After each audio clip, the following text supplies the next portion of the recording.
Okay, so the goal of this video is to solve equations exponentially and or maybe logarithmically, but try to do them efficiently.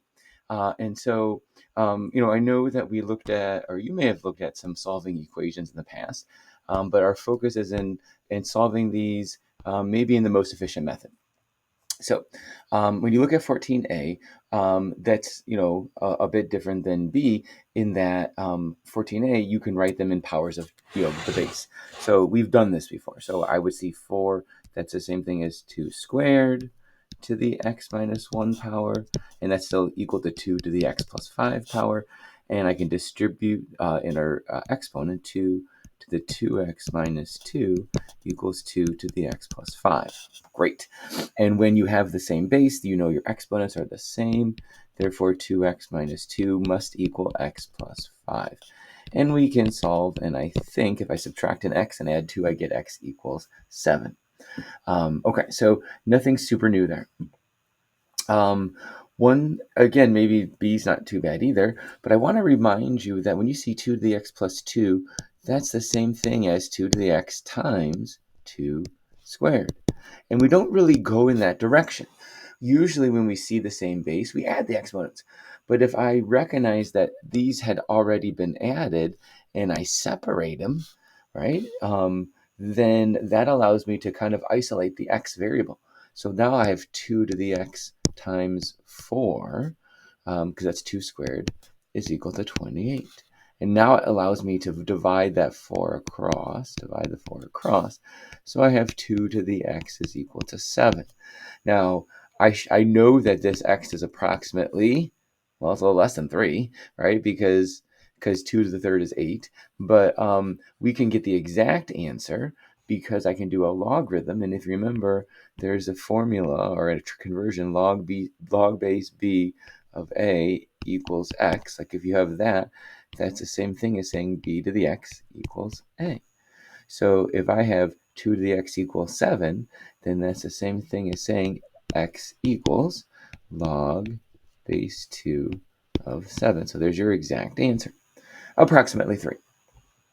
Okay, but I love this idea of breaking that up, and we're going to see how that can help us in the next couple of examples. So C is very similar to what we just did, with the small caveat that that's 5 to the 2x. So I could rewrite that as 5 to the 2x times 5 to the negative 1, just breaking that up, equals 6. And 5 to the negative 1, well, that's the same thing as 1/5, right? The reciprocal. So that equals 6. And I can multiply that 5 across. So I get 5 to the 2x is equal to 30. Now, I would like to isolate my x. And remember, 5 to the 2x, that's the same thing as saying 5 squared to the x. So again, nothing drastically new here. Just kind of reviewing that, because that's 25 to the x. And when we see it here, again, thinking powers, we should have a good estimate. Like x is going to be about 1, like a little more than 1, right? Because 25 to the first power, is 1. So, but if I do my change of base, remember that was up here, right here. So if you have log base b of a equals x, that's the same thing as b to the x. b to the x is equal to a, equivalent expressions. So we say it's log base 25 of x is equal to, oh, I'm sorry, my bad, log base 25 of 30 is equal to x. Okay, now part D sort of looks like A because we have two bases that are not like, but even though 6 is a factor or a multiple of 3, it's not a power. So I can't rewrite them in the same powers, but I can still at least break them down in terms of saying 3 to the x plus 2 is the same thing as 3 to the x times 3 squared. And then 6 to the x times 6 to the negative 2. So we just think about it like that. And let's go ahead and divide this side by 3 to the x to try to get x's on one side. And so we know that 3 squared is 9. equals 6 to the x times 6 to the negative 2 over 3 to the x. And then let's take this 6 to the negative 2. Remember, 6 to the negative 2 is like 1/36.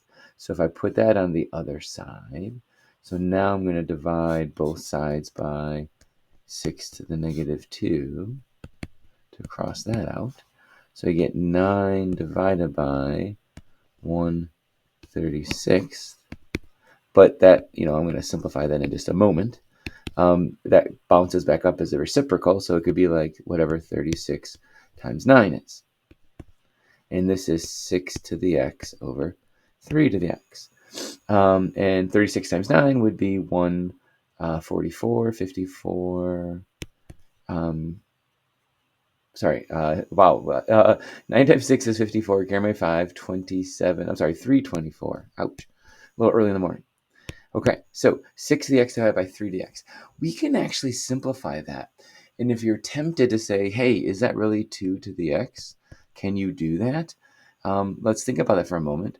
6 to the x. That means you have a certain number of 6's multiplied, right? So let's say 6 times 6 times 6 times 6 times 6 times 6 times 6, like however many there are, right? There's x of them.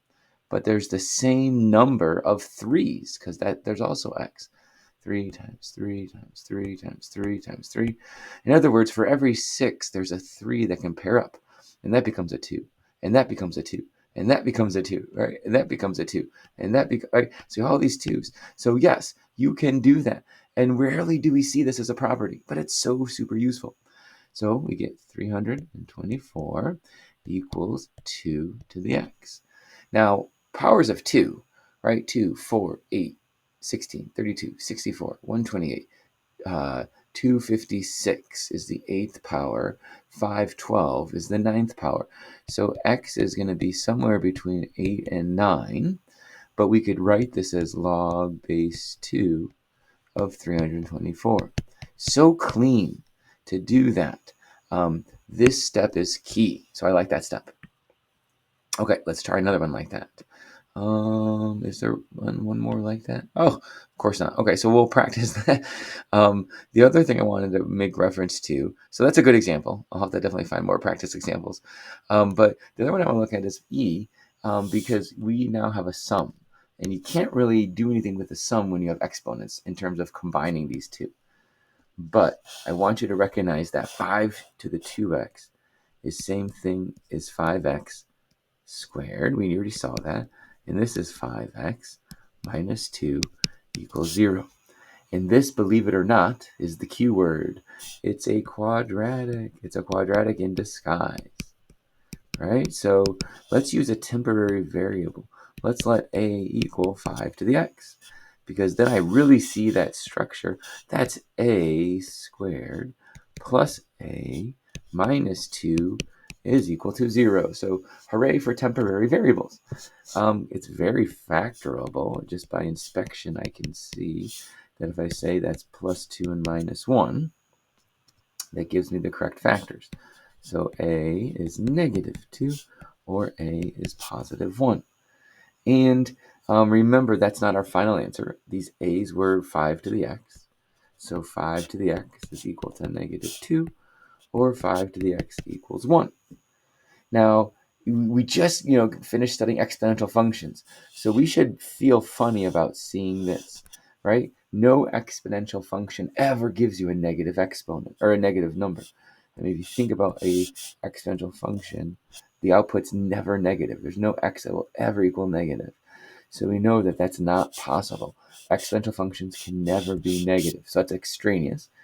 Now this one we could do by inspection or logs. You could think about what power of 5 equals 1. Well, that would be the 0th power. So by inspection, I could solve that. You could also use logs. So log base 5 of 1 is equal to x. Now this isn't a wrong answer. It's just not simplified because we know in our log studies that log base b of 1 will equal 0 all the time.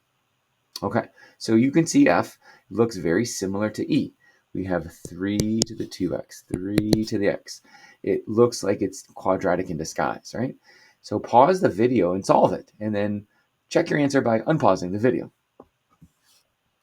Okay, so here we go. So we have 3 to the x squared minus 7 times 3 to the x plus 12 equals 0.